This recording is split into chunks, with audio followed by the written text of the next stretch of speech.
이재명 대통령이 직접 상설특검으로 가자 지시했던 그 마약 수사. 그런데 갑자기 검찰총장 심우정이 합수단을 꾸렸고 결국 백혜룡 경정은 쫓겨났습니다. 5,000페이지 수사 기록을 들고 화곡지구대로 돌아간 백혜룡. 이래놓고 백혜룡 탓을 하는 검찰의 민낯. 잼 통령조차 경악한 그 현장 영상으로 바로 확인하시죠. 자, 그러면 지금부터는 한때 굉장히 시끄러웠던 마약 수사 무마 의혹. 네, 여기 이제 거의 일단락이 된 것 같습니다. 네, 이 부분에 대한 이야기 잠깐 하고요. 그리고 검찰 개혁에 대한 이야기 잠깐 나눠볼까 합니다. 네.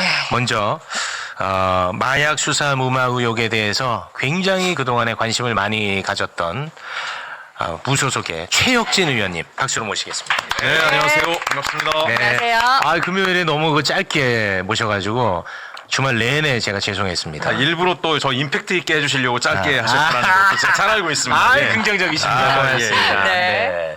아니 제가 몰랐는데 네. 우리 의원님이 그 청와대에서 근무를 하신 이력이 있더만요. 맞아요. 예, 문재인 정부 17년부터 20년까지. 아, 그래요? 예. 예. 저는 뭐 길에서 뭐 누구랑 싸우다가 국회의원 되신 줄 알았어요. 그러세요? 콧불소로서. 청와대에 계셨군요. 그럼요. 예. 네. 또 제가 경제수석실에 있었어요. 경제서 근본이 있는 분입니다, 여러분.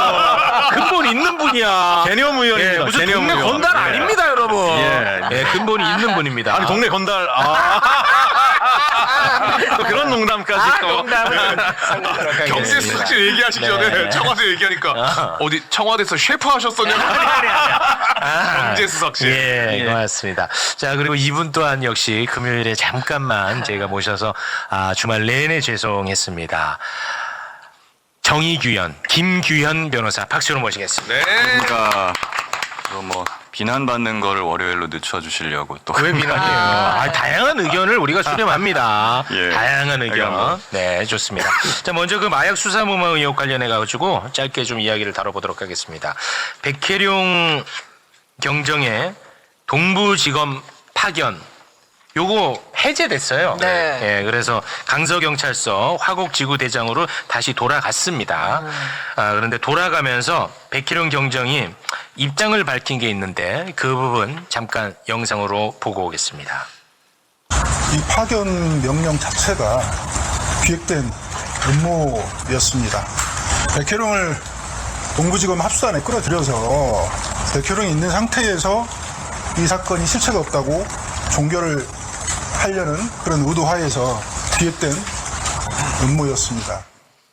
네.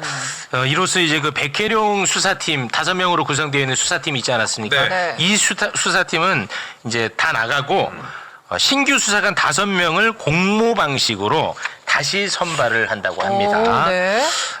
그리고 동부지검의 요청으로 경찰이 백희룡 경정에 대한 감찰을 시작을 했어요. 네. 예, 수사 과정에서 피의자인 세관 직원의 가족 사진, 거주지 정보 등을 언론에 공개했다는 이유입니다. 그래서 지금 백희룡 경정은 여러모로 네. 상황이 매우 안 좋은 그런 상황입니다. 이 건에 대해서 바라보는 관점이 좀 뭐 다양한 것 같더라고요. 네. 근데 마치 두 분의 관점이 정반대라서 이렇게 또 저희가 모셔봤습니다. 이런 다양한 의견이 좋습니다. 네. 이 기획된 음모의 장에 제가 온 것 같아요. 예, 두 분의 뭐 경정님은 네. 아닌 아닌가요? 제가 봤는데 관련해 가지고 의견을 개진하시던데. 문제요? 아니 관련해가지고 음모에 안 우리 말려드셨습니다. 의견이 있을 거 아니에요, 우리 이 검사님도. 부분에 대해서. 예. 근데 사실 이 부분은 전 잘 모르겠어요. 잘 모르겠어요. 누가 맞는지. 제가 뭐 이 부분에 대해서 깊게 공부한 것은 아닙니다만은 네. 이런 거요. 사실 백경정님 보면서 좀 안타까운 부분이 있어요. 사실 이분이 박정은 대령 제가 변호를 했잖아요. 네. 근데 아마도 이랬을 것 같아요. 박정은 대령이 최해병 사건을 수사하겠다가 아니라 항명 사건을 내가 수사하겠다. 라고 했다면, 그러니까 나한테 수사 외압을 가한 자들을 내가 수사해가지고 이종섭이나 김계한 내가 수사해서 잡아버리겠다. 라고 하셨다면은 아마 전 말렸을 거예요. 네네. 네, 왜 그러냐면 굉장히 위험해요, 그게. 물론 이게 맞을 수도 있어. 수사 외압한 사람들에 대해서 나도 수사관이니까 수사해갖고 이 사람들에 대해서 응징을 할 수는 있겠죠. 네. 그런데 약간 피해자가 가해자를 수사하는 꼴이 돼버리거든요. 그러면 이제 과잉 수사가 될 수 있죠. 그 과잉 수사도 뭐 그렇지만은 이게 제3자가 봤을 때, 예, 그러니까 사법적 관점에서 이게 정당성이 있느냐. 그럴 수 있죠. 그러면 네. 이제 피해자들이 전부 이제 만약에 그 경찰분들 중에서 뭐 음주 단속이나 이런 거 하시다가 맞거나 막 이렇게 당하는 분들 있잖아요. 얘 내가 수사할 거야. 라고 다 해버리면은 이게 또 경찰청 지휘부 입장에서는 상당히 부담스러울 수 있거든요. 네. 그런 부분은 조금 아쉽다는 느낌은 들어요. 네, 네.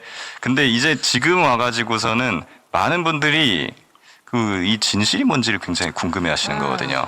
마약 수사 무마 의혹에 대한 진실. 그렇죠. 네. 저도 궁금해요. 네, 사실 이 사건은 정말 이상한 사건인 건 맞아요. 네. 저도 초창기부터 궁금했었고 지금도 그렇고 사실 이제 보수 언론이나 막 이런 데서 취재를 하는 기자분들 이야기를 들어봐도 심지어 그 사람들도 야, 이 사건 좀 되게 이상해. 이상하지. 네, 라고 얘기를 하세요. 그래서 저는 최소한 한 3관까지는 뭐가 있지 않을까? 네. 최소한. 네. 네, 그런 생각은 들기 때문에 어떤 형태로건 이 부분에 대한 철저한 수사를 해서 국민께 이 소상히 진실을 알려드리는 것은 반드시 필요하다라고 네. 생각을 했는데 지금 이런 상황까지 와버렸으니 이제 국민들은 검찰 동부지검에서 하는 말도 못 믿겠다. 네. 라는 것이고 백혜룡 경정의 말도 또 반대쪽에 계신 분들은 왜 저렇게 오바를 하실까 하는 상황에까지 온 거거든요. 네. 근데 이런 상황이면은 뭐 저는 그 아주 좀 피해자가 수사를 한다는 게 바람직하지는 않은 일이기는 한데 네. 그냥 아주 특별한 예외로서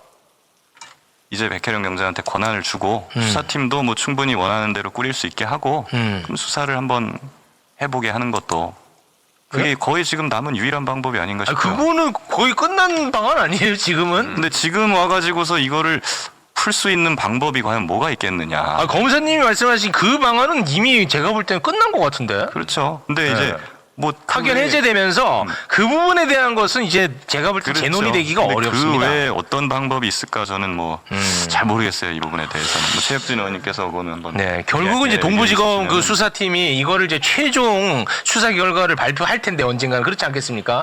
그거를 과연 사람들이 얼마나 설득력 있게 받아들일지 저는 벌써부터 좀 걱정은 되는 측면이 있습니다. 이 사건을 우리가 이제 뭐 잘 이해하려면 몇 가지 이미 여기저기서 나온 얘기고 매불쇼에서도 나온 거지만 네. 하나 좀 이 사건의 독특한 과정을 좀 네. 정확히 봐야 됩니다. 네. 이 마약 사건, 말레이시아 마약 밀반입 사건 관련해서는 관세청, 인천세관이 결부가 돼 있다는 의혹이 하나 있었고 네. 그것을 인천지검이 덮었다라고 하는 의혹이 하나 있었고 네. 인천지검이 무리해서 덮는 데는 윤석열, 김건희라는 뒷배가 있었다. 이 세 가지입니다. 네. 그래서 이 사건은 일반적인 수사로는 조사가 어렵다 그래서 민주당이 상설특검 법안을 통과를 시켰어요. 네. 그 상설특검 법안을 통과를 시켰는데 그 특검법에 특검을 그 최상목 직무대행이 계속 반대를 했습니다. 네. 특검 임명을. 네. 그래서 이제 대선이 끝났어요. 네. 대선이 끝나자마자 이재명 대통령께서 네. 마약 사건은 상설특검으로 그냥 하는 그렇지. 게 좋겠습니다라고 얘기를 했어요. 맞아요. 정확합니다. 그때 상설특검으로 갔으면 아무 문제가 없어요. 그렇지! 예. 근데 문제는 갑자기 심우정이가 갑자기 나서. 상설특검을 하겠다라니까 화들짝한 게 누구냐? 심우정이야. 검찰총장이 그렇지. 합수단을 만들어 버립니다. 그렇습니다. 그때까지 조용히 있다가 네. 왜? 본인이 수사의 대상이에요. 당시 심우정이는 의심받는 자야. 맞습니다. 인천지검장이었기 때문에 인천지검의 외압이 이 사건 의혹의 굉장히 중요한 부분인데 네. 본인은 의혹의 당사자거든요. 그렇게 그렇습니다. 따지면. 맞습니다. 근데 의혹 본인이- 당사자가 수사팀을 꾸려. 예, 합수단을 만들어요. 그렇죠. 그런데 당시에 과거에 백경정이 기자회견 이 마약 사건 하려 그럴 때 조경로 경무관 등을 통해서 관세청에서 자기들 빼달라 그랬다라는 외압이 있었어요. 기억하실 거예요. 네, 그죠? 그렇습니다. 근데 그 합수단에 관세청 파견자도 들어옵니다. 의혹의 당사자, 수사의 당사자가 합수단의 결합까지 해요.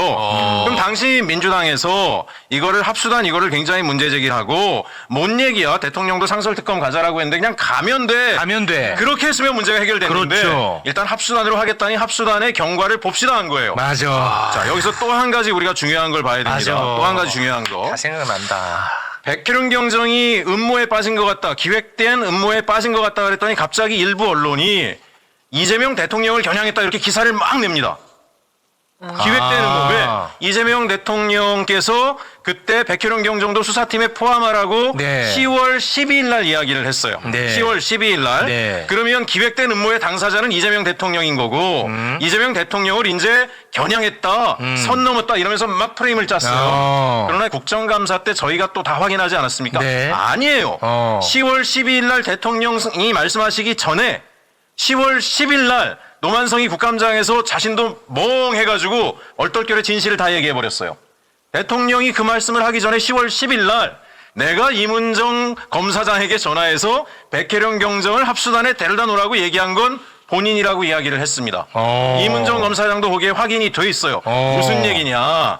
대통령께서 백혜련 경정을 합수단에 포함하라고 하기 전에 수사팀에 포함하라고 하기 전에 이미 노만석 검찰은 백혜령이 바깥에서 하도 시끄럽게 떠드니까 그게 부담이 되니까 합수단에 데려다 놓으라고 자기들이 먼저 기획을 한 거예요. 그래서 당시에 백혜령 경정은 이 수사팀에 내가 들어가야 되나 마나를 가지고 고민을 합니다.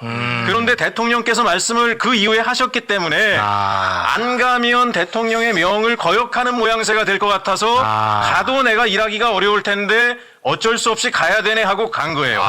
이거를 우리가 놓치면 안 돼요. 이걸 놓치면 안 됩니다. 이거는 맞는 말씀이에요. 예, 그럼 마지막으로 또 하나 백혜령 맞는 경정이 왜 저렇게 오바를 하느냐. 계속 지금 합수단에서는 백혜령이란 일개, 제가 경찰분들한테 미안해요. 여기서 일개라고 하는 거는 이 상황을 이해시키기 위해서 한 겁니다. 네. 일개 경정한 사람의 과대망상증인 것처럼 계속 프레임을 짜죠. 맞습니다. 근데 보십시오. 검사를 해보셨지만 검찰청에는 수백 명의 검찰청 출입 기자들이 있어요. 네. 프레임을 만들 수 있는 막강한 힘을 가지고 있습니다. 하지만 경정 혼자죠. 자기가 동등한 수준으로 언론에서 이 싸움을 할 수 있습니까? 못해요. 본인이 극단적인 방식을 선택하지 않고서는 자기가 생각하는 사건의 지시를 알릴 길이 없습니다. 그럼 중요한 거는 저는 김규현 변호사님께서 잘 얘기하셨는데 이제 핵심은 뭐냐. 5천 쪽이 넘는 수사 기록. 거기에 어떤 내용이 있는가. 그게 핵심이에요. 네. 그리고 아까 문제를 해결할 방법이 있다 그러셨는데 저도 일정하게 동의하는 건 자, 상설특검법을 유보할 때 뭐라 그랬습니까? 합수단이 하는 꼴을 좀 보다가 그렇죠. 도저히 안 되겠으면 상설특검 그때 가면 되지. 맞아. 이게 민주당의 입장이었습니다. 맞아. 근데 지금 꼴이 어떻게 됐습니까? 국민들이 못 믿겠다잖아요. 도대체 사건의 진실에 대해서 나오는 게 없고 어떤 한 사람에 대해서 악마적 프레임 가지고 계속 이야기를 하니까 지금이라도 상설특검으로 가버리면 됩니다. 또 하나 중간 수사 결과 때 본인들이 뭐라 그랬습니까? 이 사건에 대해서 아무도 개입하는 적이 없었다라고 발표를 했어요. 그럼 더 이상 수사할 게 없죠. 네. 수사할 게 없으면 합수단을 해체해야 됩니다. 왜 지금 합수단을 시간을 끌고 있느냐. 최종 수사 결과 뻔하지 않겠습니까? 네, 그럴 것 같아요. 최종 수사 결과에 자기들이 마지막 남은 게 뭐라 그랬어요? 김건희가 여기에 개입됐나 안 됐나에 대해서는 계속 수사를 들여다보겠다라고 했어요. 맞습니다. 근데 본인들이 중간 수사 때 뭐라 그랬습니까? 대통령실이고 어디서도 외압을 가한 흔적은 못 없다. 찾았다 그랬어요. 예. 그럼 끝난 거죠 이미. 맞습니다. 네. 시간 끌고 앉아 있는 거예요. 시간 끌고 앉아 있는 거. 그러면 합수단 해산하고 원래대로 상설특검법이 통과돼 있기 때문에 상설특검을 가동시키는 게 국민적 의혹을 해소하는 길이다. 저는 그렇게 생각합니다. 네. 예, 길게 답변. 목이 저의 타가지고. 그 리액션이 또 마음에 안 들으셨던 분들이 많은 것 같은데. 네. 근데 이게 진짜 죄송합니다만, 저를 또 굉장히 편향적인 사람이라고 보고 계시는데, 이재명 대통령이 상설특검 출범을 지시했어요. 이건 팩트입니다. 우리가 이 얘기도 수없이 다뤘어. 예. 그때 갑자기 심우정이 나서가지고 수사팀을 꾸려버린다니까. 맞습니다. 그때 우리가 진짜 엄청나게 분노했었단 말이야. 맞아요. 예. 그런데 우리가 그 과정을 잠깐 망각하고 있었던 거를 짚어주신 것 뿐이에요. 그때 네. 이상한 게 수사의 대상이 된 사람들이 합수단을 꾸린 거에 대해서는 조용했어요, 언론이. 저희는 진짜 분노했어요. 근데 언론에서 계속 나왔던 건 뭐냐면 아까 말씀하신 것처럼 공익신고자, 무슨 피해를 당했다는 사람이 피해를 줬다는 대상을 수사하는 건 이해충돌이다라고 얘기를 했어요. 그렇습니다. 네. 그 말이 먹히려면 수사의 대상인 자들이 합수단을 만든 게 더 큰 이해충돌이에요. 큰 이해충돌이야. 그거는 그렇죠. 맞아. 이걸 하지 말면 이 말이 그렇지. 먹힐 수 있지만. 그렇지. 예. 그렇게 봐야 됩니다. 이런 프레임이 나오는 이유. 검찰 주변에는 수백 명의 출입 기자들이 있고 네. 그분들은 검찰들로부터 일정한 보도 자료를 받지만 백혜령 주변에는 없어요. 네. 매불쇼밖에 없어요. 최욱 앵커님밖에 없어요. 근데 저도 여기 자신이 계속해서 없어지는 게 이런 얘기를 하면은 자꾸 댓글에 최욱이 저거는 무슨 강경파다. 그리고 저건 너무 편향적이다. 그리고 심지어 나는 이건 어떤 세계관인지 모르겠는데 정권을 흔든다. 이건 어떤 세계관인지는 솔직히 잘 모르겠어요. 이거는 뭐 강경파까지는 내가 어떤 세계관인지 알겠지만 매일 그러니까 예. 나도 이걸 다루는 게 주저하게 되는 거야. 아니 대통령의 입장을 무시하고 지 맘대로 한 건 검찰이에요. 네. 근데 그러면은 궁금한 것이 이제 예. 상설 특검을 하는 거야 뭐 의목이 있으니까 하는 건 네, 맞는데 네. 그럼 백혜령 경장의 입장이 제가 좀 궁금해요. 예, 예. 본인이 수사를 안 하셔도 된다는 입장이신 건지 특검이 된다고 하면은 아니면 그래도 이제 본인이 수사에 참여하고 싶다는 만약에 입장이신 건지. 기회를 주신다면 열심히 하겠습니다까지인데 무조건적이다라고 하는 얘기까지는 못 들었는데 네. 자기는 정말 기회만 주신다라면 열심히 수사해서 결과를 만들 수 있다. 여기까지 얘기하는 건 제가 들은 바가 있습니다. 네. 예, 예. 우리 그 정의규형, 김규형 검사님처럼 합리적인 분들까지도 품고 가기 위해서 예를 들어 상설 특검을 출범시킨다면 거기서는 백혜령 경정은 그냥 빠지는 걸로 가는 게 어떻겠느냐는 생각도 문득 들긴 하네요. 백혜령 경정은 저는 만약에 이제- 김규현 변호사 같은 분이 상설특검에서 하시겠다라고 하면 기꺼이 할 수도 있을 거예요. 아니 김규현 변호사 말고 그러니까 이런 분들까지도 예, 예. 좀 이렇게 함께 좀 지지받을 수 있게끔 그렇죠. 상설 특검에서는 백혜령 경쟁이 물론 이 수사에 대해서 가장 이해도가 높긴 하겠습니다만 네, 네. 빠지는 것도 좋지 않겠냐 뭐 이런 이제 제안인 것 같아요. 제안이라기보다는 이제 특검을 할지 아니면은 백혜령 경장님한테 수사권을 줘가지고 하는 게 나을지 이 두 방안 중에 어떤 게 나은지 한번 검토를 해보려면 본인의 의사도 사실 중요하잖아요. 네, 뭐 그럴 어떤 수 생각을 갖고 있죠. 계시는지. 네, 그렇기 사실- 때문에 그냥 제일 좋은 건 이제 본인이 원 없이 수사를 해보게 할 수 있으면 제일 좋죠. 네. 근데 이제 구조는 상설특검법이 이미 통과가 돼 있었고 네. 대통령께서도 상설특검으로 하자라고 이야기를 하신 바가 있으니 모양은 그게 제일 좋을 것 같고 후자로 하면 더 확실하겠지만 후자를 하자 그릴 경우에는 여러 가지 반발이나 무리수가 있긴 할 것 같습니다. 네, 알겠습니다. 이 건에 대해서는 뭐 이 정도면 충분한 것 같습니다. 네. 자, 하나만 하나 더 말씀드릴게요. 합니까? 백혜령 경정이 5,000페이지의 수사 기록을 가져나간 걸 가지고 네. 또 문제를 삼았잖아요. 예, 맞습니다. 네, 네. 안 가져나가면 불법입니다. 그건 무슨 이게 말씀이죠? 부패방지 권익위법 56조에 따르면 공직 부패를 발견한 자는 바로 신고하게 되어 있어요. 즉시 그 사실을 은폐해서는 안 돼요. 백혜령 경정 이야기는 합수단조차도 이 사건을 해태하거나 조직적으로 은폐한 정황까지도 자기는 거기 가서 다 찾아서 기록을 했다라는 얘기를 하고 있습니다. 그러면 수사 기록을 거기 두고 온다라고 하는 건 고양이한테 생선을 주고 이 증거를 다 폐기하라고 한 거기 때문에 불법 행위를 한 게 됩니다. 갖고 나온 게 맞는 거예요. 이게 적법한 거고 공직윤리법에도 맞습니다. 그리고 지금 이걸 자기가 사적으로 활용하는 게 아니라 화곡지구대 국가수사기관인 경찰 조직에 고의 간직하고 있어요. 뭐가 문제입니까? 예, 이걸 불법이란 프레임을 통해서 제가 이 얘기를 꼭 드리려고 하는 이유가 압수수색을 해서라도 이걸 가져가려고 하는 조짐이 보이기 때문에 미리 초치기 차원으로 말씀드립니다. 예. 네. 네, 알겠습니다.